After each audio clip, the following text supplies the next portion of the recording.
mysterious, unique. Islands are worlds of their own. Places apart where life has evolved differently. But in our modern interconnected world, islands are also part of a global community that is changing, for better or worse. In this series, we're exploring the lives of islanders. We're discovering that no matter how distant they are from the mainland, how distinctive their histories, or how proud they are of their independence, islands can't separate their futures from the fate of humanity as a whole. In so many ways, these shores are the front line of global change. What happens here matters to us all.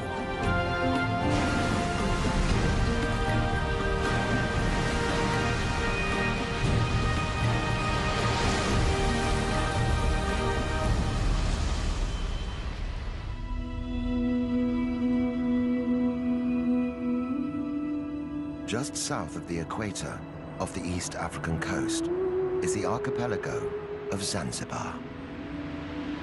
It's a group of coral atolls and small islands, dominated by two large ones, Unguja and Pemba.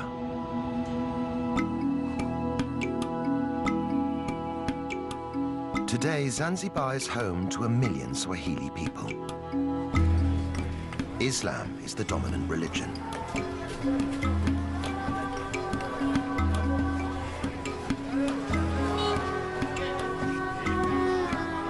But over the centuries, these islands have known many cultures and customs.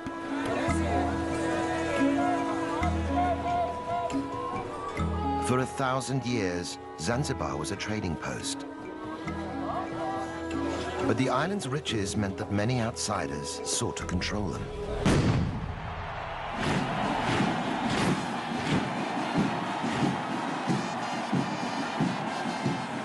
For hundreds of years, Zanzibaris have had to march to the beat of someone else's drum. Each new occupying force left its mark on the islands and their people. By the 1960s, ethnic tensions erupted in violence and death.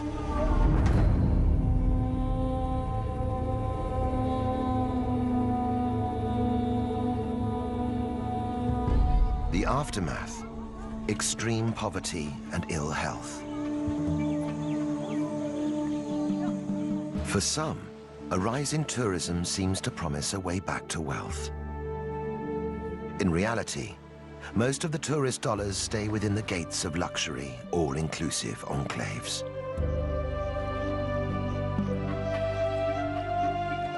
But across the archipelago, signs of change are appearing. From the wreckage of their past, people are building hope for the future.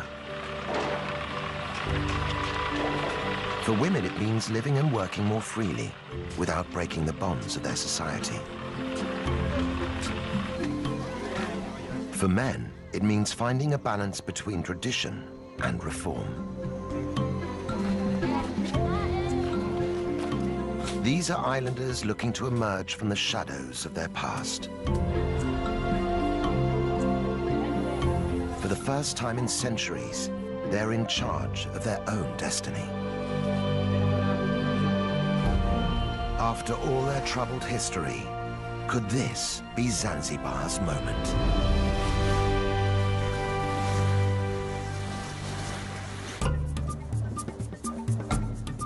Zanzibar City in western Unguja is the archipelago's capital. It's home to 200,000 people. Their modern lives play out against a backdrop colored by rich layers of history. New trade sits alongside the old crafts.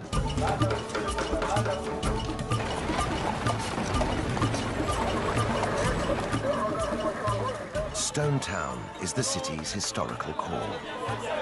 Once it was the vibrant capital of an Arab trading empire, but today only traces of its wealth remain. On the outskirts is Michinzani, the new town. Its sprawling settlements clearly mark the divide between ancient and modern.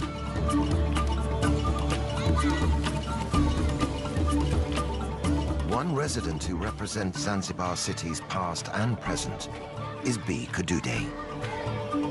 In traditional Islamic Zanzibar, B has been an icon for many, always walking her own path. Never quite living by the rules. Now more than 100 years old, B is known across the archipelago as the grandmother of Zanzibar. She's famous for her traditional tarab singing.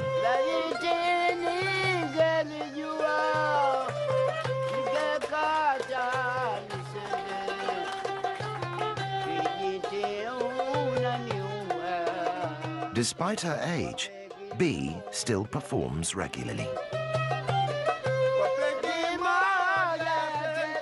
The fusion of Arabic rhythms and Swahili poetry is a reminder of Zanzibar's exotic history.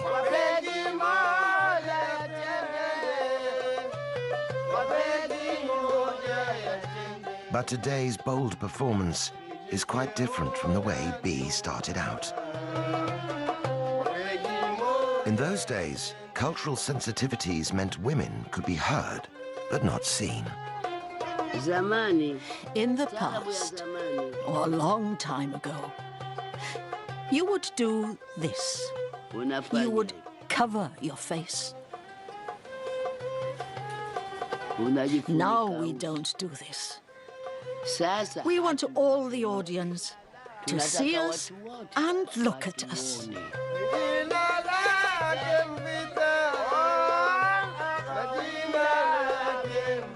Those early concerts were much more than just entertainment. The songs were a means of social commentary. In the song Kijiti, B sings of a miscarriage of justice and the murder of a pregnant woman.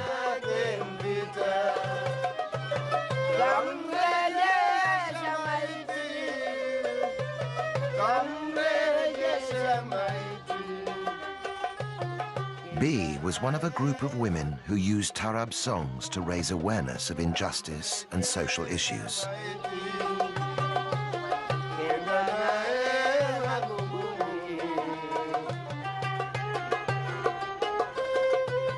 A century after Kijiti was written, women in Zanzibar still don't have the same rights as men. They're expected to obey their husbands and fathers. In public, they're supposed to cover up and behave discreetly. But on special occasions and behind closed doors, everything changes. Led by B, the group are preparing for an intense, women-only rite of passage.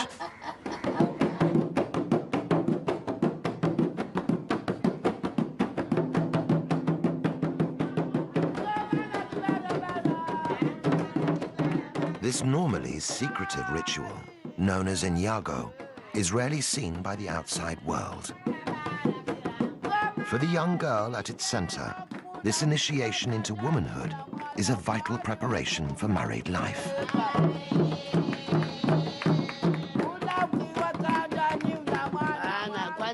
First, we scrub her and teach her how to behave, how to make her husband's bed, how to treat him well and bathe him. This is her role as a wife.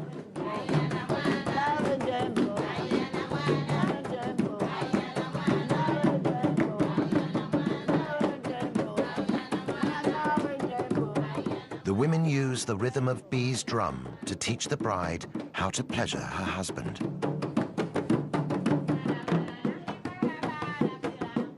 The fun and excitement is intoxicating. But Inyago also has a serious side. Girls are taught how to handle difficult husbands, how to stand firm through the trials of married life. As Zanzibaris step forward into their future, B is worried this old tradition will die with her. When I am gone from this world, it will go, if no one is around to continue it. But as long as the ritual remains relevant to modern women in Zanzibar, it seems sure to survive.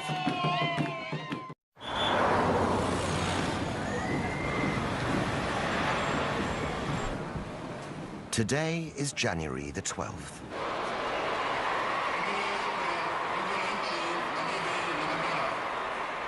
The president is on his way to celebrate a pivotal moment in the island's history. Half a century ago, African Zanzibaris seized power from the Arab-dominated government in a violent uprising.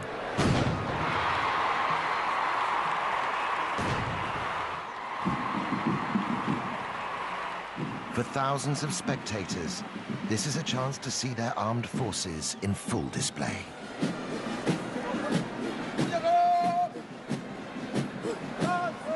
For the president, it's a political opportunity.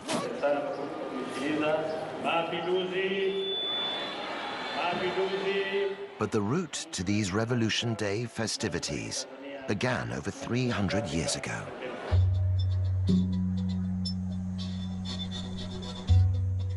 In 1698, after a long history of trade with the island, Oman conquered Zanzibar and declared it an Arab state.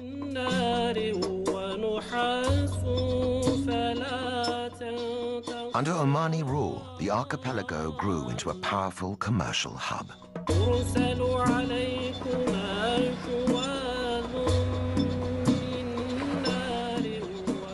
Zanzibar's thriving ports and bustling bazaars were at the center of a vast international trade network.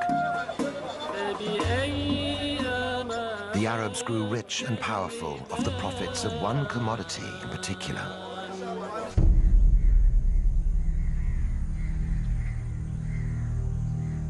Slaves.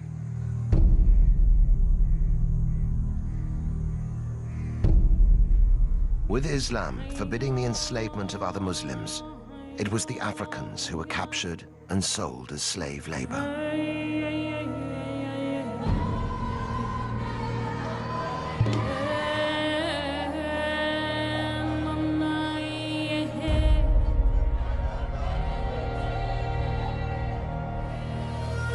Kept for long days in hot, cramped holding cells, many died before ever reaching their destination.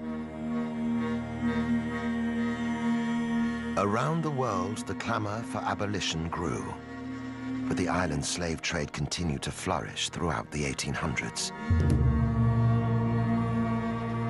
At its height, 15,000 slaves a year were imported into Zanzibar.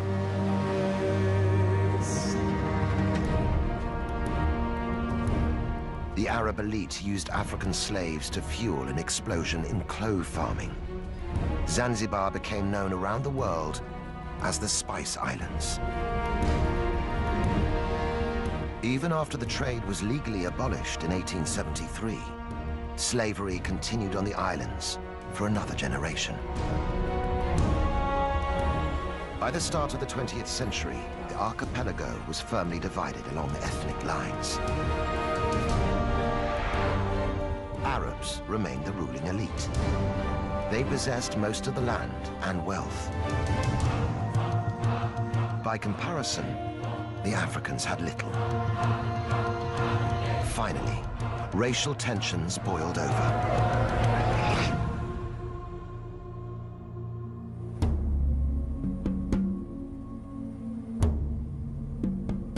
On the 12th of January 1964, the African population turned against the Arabs in the government.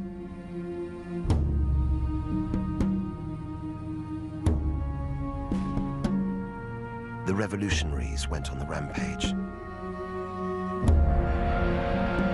In a single day, 17,000 Arabs and other ethnic minorities were murdered. On the day of the revolution, By 6 o'clock, the Sultan and his family had already fled in their ships. So many were murdered, just out of anger and hatred. It was a genocide that went largely unreported around the world.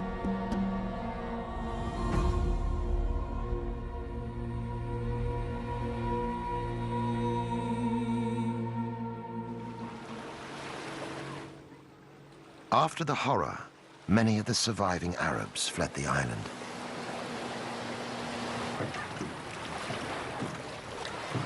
Those who stayed, like Abdallah Nasor Abdallah, had their property confiscated and lived in daily fear. Even today, talking about the revolution brings back difficult memories.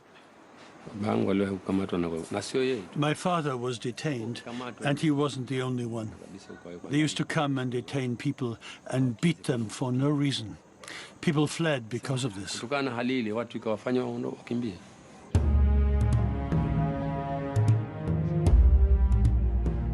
Isolated and without its traditional leadership, Zanzibar sought stability by uniting with Tanganyika on the African mainland to become the Republic of Tanzania. But the political quick fix didn't end the violence, which continued for nearly 50 years. Finally, in 2010, the two main parties agreed to put an end to the fighting. They formed a coalition government, and months later, the islands experienced their first peaceful elections. For many, the political change marks the start of a new chapter in Zanzibar's future. But on the archipelago's second largest island of Pemba, the landscape itself is a reminder of how difficult it is simply to wipe the slate clean.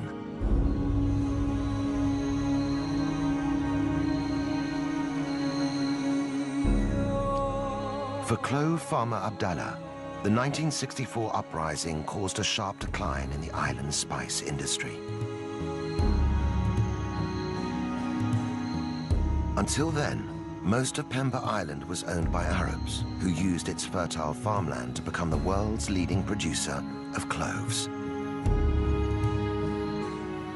Widely used in cooking and perfumes, the dried flower buds allowed Zanzibar's economy to flourish.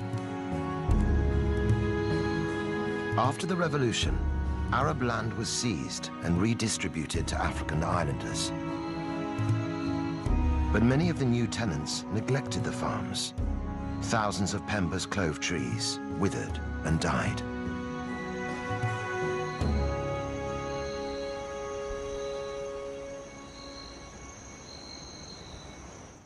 With new trees taking 8 years to produce cloves, the loss proved costly. In the months after the revolution, clove production in Zanzibar dropped by 95%.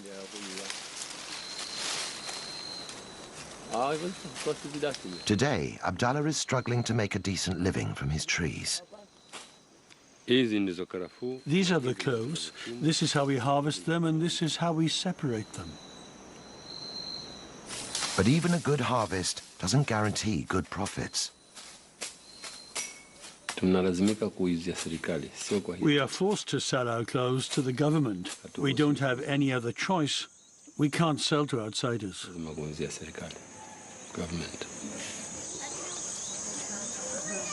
Although yields are just a fraction of what they once were, 10,000 tons of cloves are still produced every year on Pemba. The problem is that the price is so low, it doesn't meet our needs.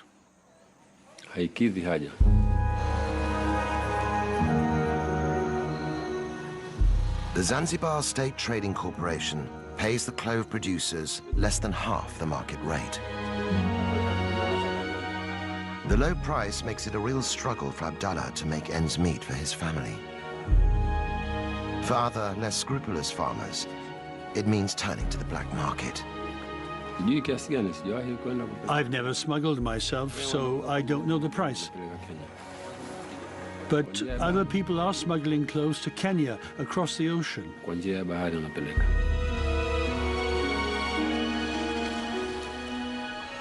Farmers can get up to 3 times the price for their clothes in Kenya. But the cost of smuggling can be extremely high. Sometimes they get caught. They lose their clothes, their dhow, everything they own, and then they're sent to jail.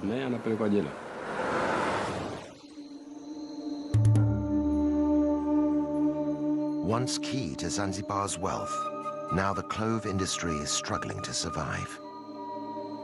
All the same, for farmers like Abdallah, the new politics offer the prospect of a brighter future. It seems like a new beginning here. The coalition government are trying to build a new Zanzibar.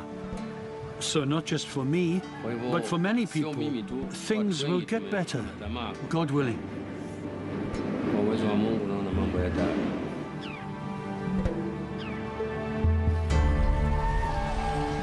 Right across the archipelago, there are islanders desperately hoping for change. Half the population live below the poverty line, scraping a living from the land or the sea. Average income is less than $1 per day, and the cycle of poverty is hard to break. But there is one part of Zanzibar's economy that is booming: tourism. Beach holidays and historical city tours bring visitors here every year.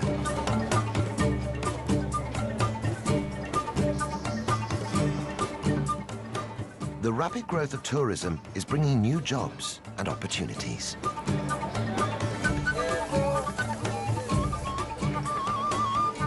At Forodani Night Market in central Stone Town, stall holders are getting ready to vie for business. As the sun goes down, the air is filled with the tempting aromas of skewered fish and fresh kebabs. Tourists and locals mingle to enjoy the taste of Zanzibar. Despite its benefits, tourism is not the answer to island-wide poverty. Many visitors are package holidaymakers who never leave the beachfront.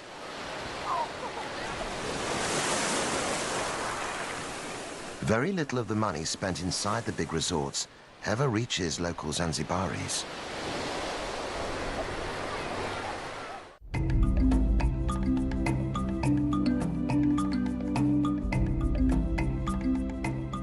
But inland, away from the all-inclusive hotels, there is one man who's trying to draw some of those tourist dollars into the local economy.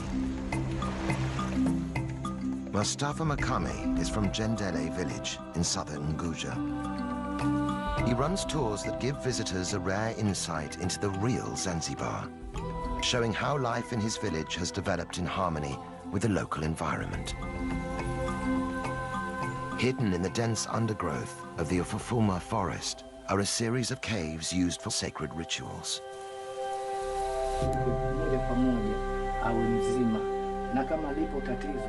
Mustafa thinks they could be the key to attracting visitors. Tourists can have the chance to meet the witch doctor and see how he works.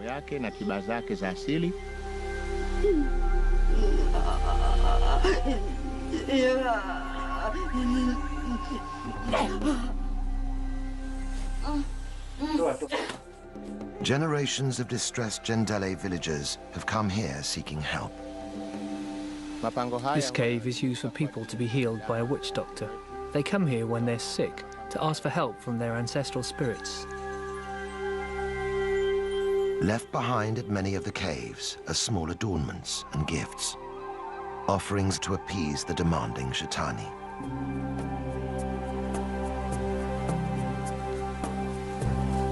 And the ancestral spirits aren't the only residents of the forest.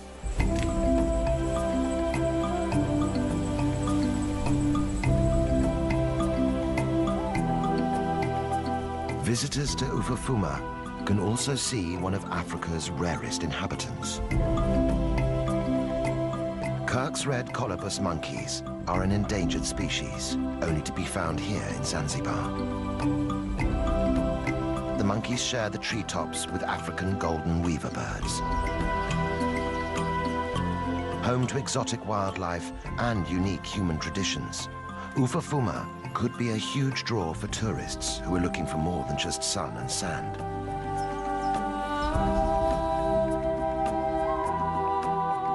Already, Mustafa's scheme is generating vital income and bringing real improvements to life in his village. We use the money raised from tourism to support our community as much as we can. For example, we've helped provide electricity for Jendele village.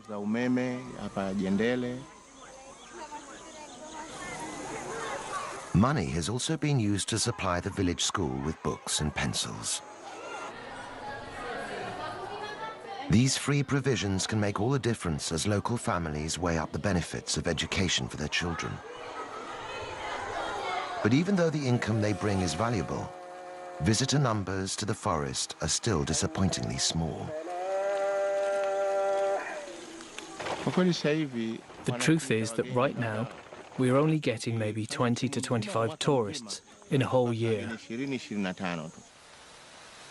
We just don't have the ability to advertise outside of Zanzibar.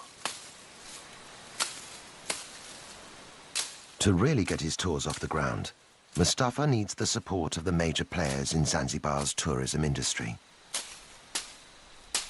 We would like the big hoteliers to send us guests, and in turn our community will become well known in our country.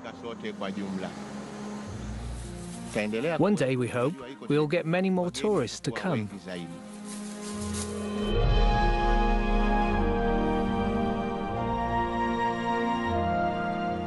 But there are parts of the archipelago where outsiders are not welcome.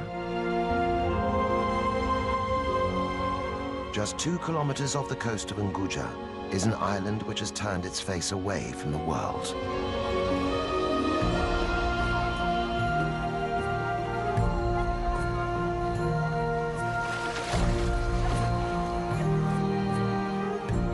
Once, Tumbatu ruled the whole of Zanzibar as its capital.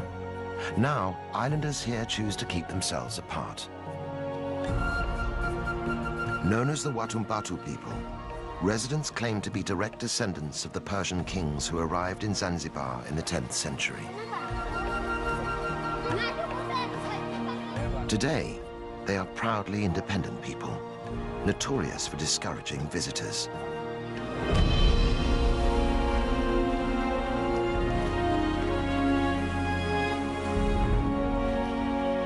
For Suleiman Mohammed Haji, being a native of Tumbatu defines his way of life. Every day, he goes out in his Ngalawa, or Swahili canoe, to fish for a living. Suleiman attributes his sailing skills to his distant ancestors who arrived in great dhows from the Middle East. Tumbatu Islanders still have a reputation as the finest sailors on the East African coast. But Suleiman's Ngalawa is too small to sail in deep waters, and in the heavily fished areas around Tumbatu, even the best sailing skills don't guarantee a good catch.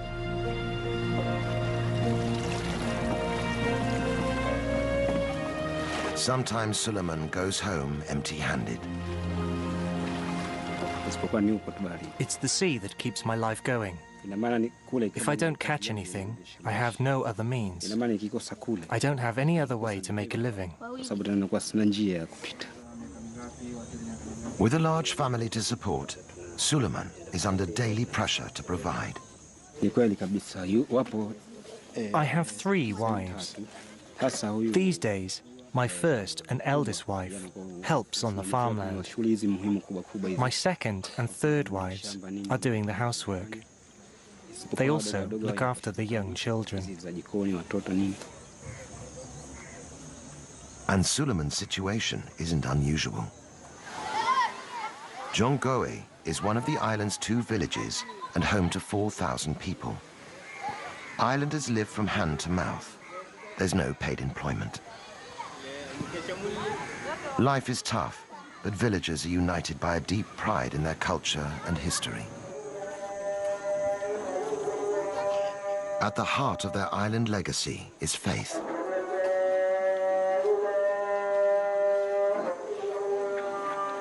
Brought to Zanzibar by the first Arab settlers, Islam is central to life here.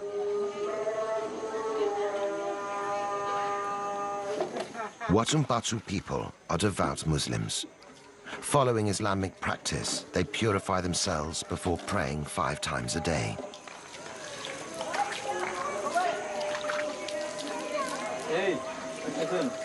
Gender roles are strict, and even prayer is segregated. While men attend the mosque, women must worship in private. Village chief Mwadini Makami is determined to keep out the modern influences he sees damaging other parts of the country. Across Zanzibar today, whenever you hear of misconduct or misbehaving, there's never a person from Tumbatu involved. This is because we are following our religion and culture.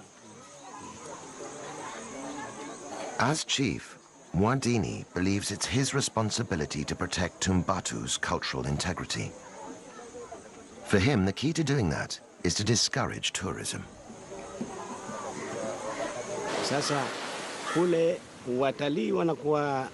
The tourists go swimming in the sea, and then they lie on the beach with just their swimming costumes on. Eventually, you see the villagers mimicking their behavior, and that's why I'm afraid of tourism. But while the cultural cost of tourism may be high, the price of keeping it out could be even greater. Tumbatu is one of the poorest regions in the whole of Zanzibar. Islanders only have access to the most basic healthcare. At the run-down local hospital, treatment is limited to paracetamol.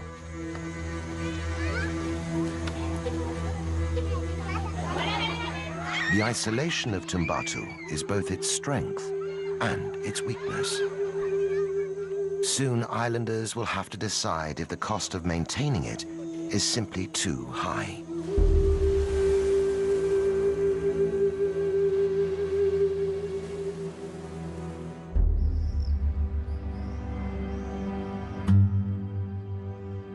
Even in the archipelago's capital, there are no guarantees of good health.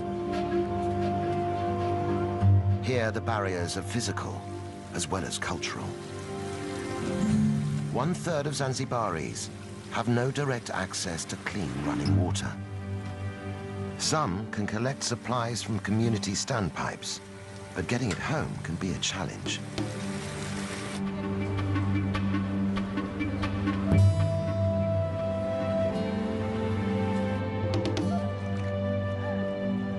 Poor sanitation is another major problem.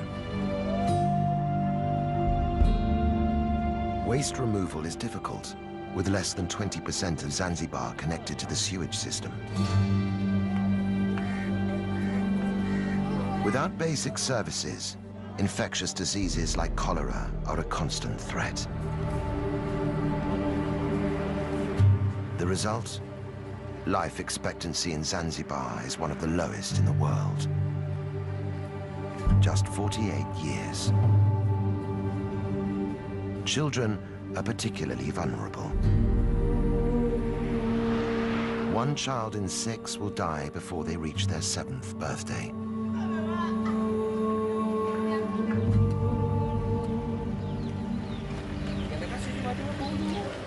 In the southeastern corner of Unguja, a small team of people is trying to improve the odds for Zanzibar's children. Makunduchi is one of only 3 hospitals on the whole island, but it boasts a brand new clinic for mothers and babies, and already it's saving lives. For hospital manager Zainab Othman, the challenges in providing better health care are daunting. The government's trying to build new hospital facilities all over Zanzibar, but the problem is the lack of skilled staff.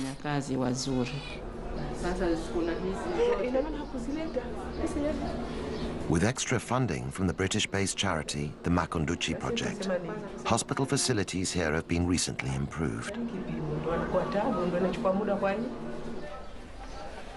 But Zainab still only has 34 beds and 2 junior doctors to treat a population of 60,000 people.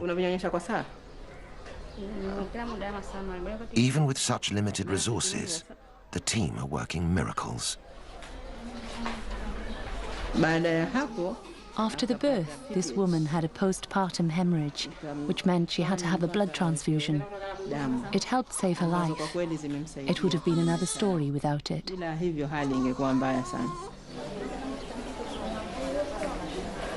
As a mother of 3 and a trained midwife, Zainab is passionate about getting modern medical support for pregnant women.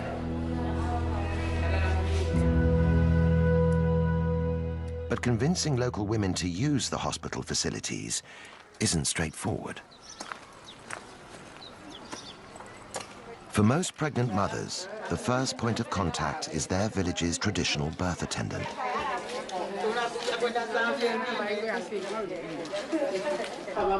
These women are experienced at assisting labor, but they're not formally trained like a midwife. Traditional birth attendants are very important in our communities, and we must work hand in hand with them. We can help improve their skills and their knowledge so they can work more effectively and give safe advice.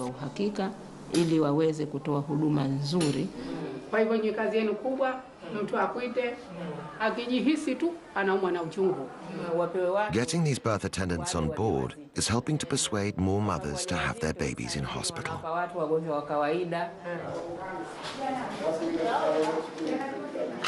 But it's not only the traditional birth attendants that Zainab must work alongside. To win over the whole community, she must also get on board the shehas, the village leaders. As a woman working in a man's world, the task isn't easy. In Zanzibar, a woman's place has traditionally been in the home. Few ever reach senior positions in the workplace. This can make my work pretty difficult sometimes. People ask, why is a woman in a management position? It's just another challenge that I've had to try to overcome. Zainab is a pioneer for women in Zanzibar. Her hard work and persistence has won respect and is helping to challenge the old stereotypes.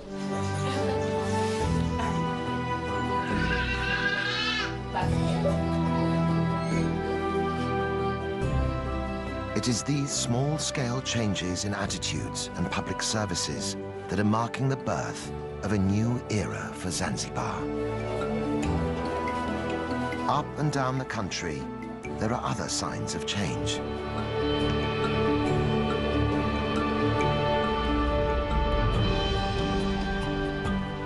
Just a generation ago, a female football team would have been unthinkable. Now, the Women's Fighters Football Club have won the right to play on their own terms. When they tackle men's teams, there's a feeling that there's more than just the game at stake. They are part of a new generation, fighting for a better deal for women in Zanzibar. And the revolution isn't limited to sport.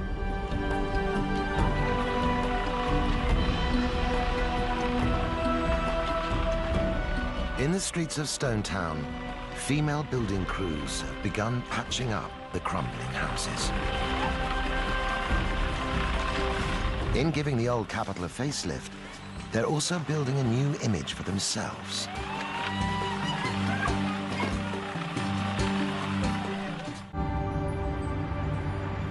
In the seaside village of Kidoti, in northern Unguja, women don't work just to prove a point. They have to work just to survive. I have 8 children. Their father died, and they have only me left. Fatuma Mashenga is one of a growing number of islanders who work the beach farming seaweed. We're a group of women who all farm together. It's hard work. Sometimes when we go to harvest the seaweed, the ocean steals it. This makes it even harder on us.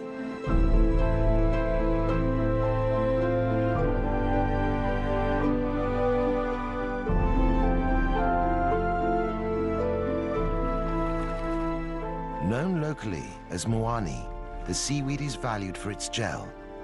It's used in cosmetics, medicines, and even ice cream. But it's not just a question of picking what's there. The crop has to be trained and cultivated. I go all along the rope, tying the seaweed on until I reach the end. When that's done, I wait for the tide to come in before I go home. It takes 3 months before the newly planted seaweed is ready to harvest. Working every day, women can gather 700 kilograms of fresh seaweed a year. But harvesting is just the beginning. Fresh seaweed must be dried out on hot rock beds before it can be processed or sold on. In the fierce sun, it's back-breaking work. But for the women who farm it, seaweed has become a lifeline.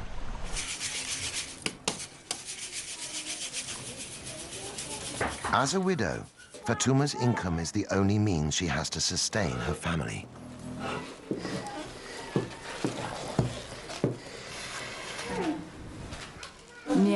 I get less than half a US dollar per day, but if I don't work, I get nothing. The money I get is helping me so much. It helps my children go to school and to buy school books.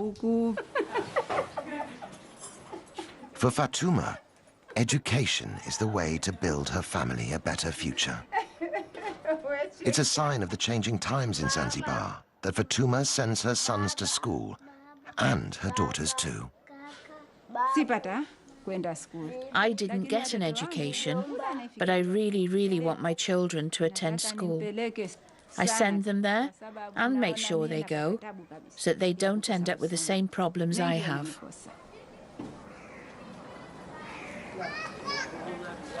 The profits are small, but Fatuma and her friends feel empowered by the money they're making.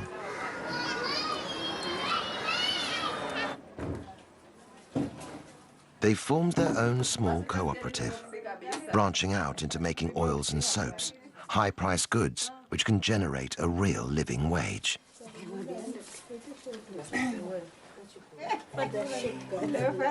As traditional exports decline, it is women like Fatuma who are building the foundations of a new economy for Zanzibar. And with it, they're revolutionizing their place in society.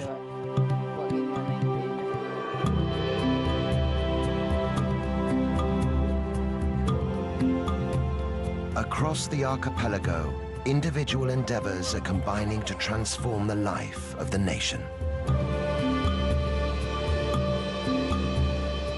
They're pushing Zanzibar into a new phase of development, socially and politically. Life here has always been vibrant and colorful. The rituals and traditions of island life have lost none of their power.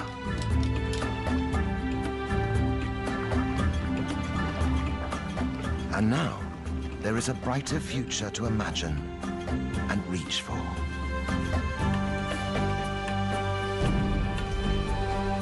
The world is watching as the Spice Islanders begin to chart a new course for themselves. After all the storms they've lived through, Zanzibaris can feel fresh wind in their sails.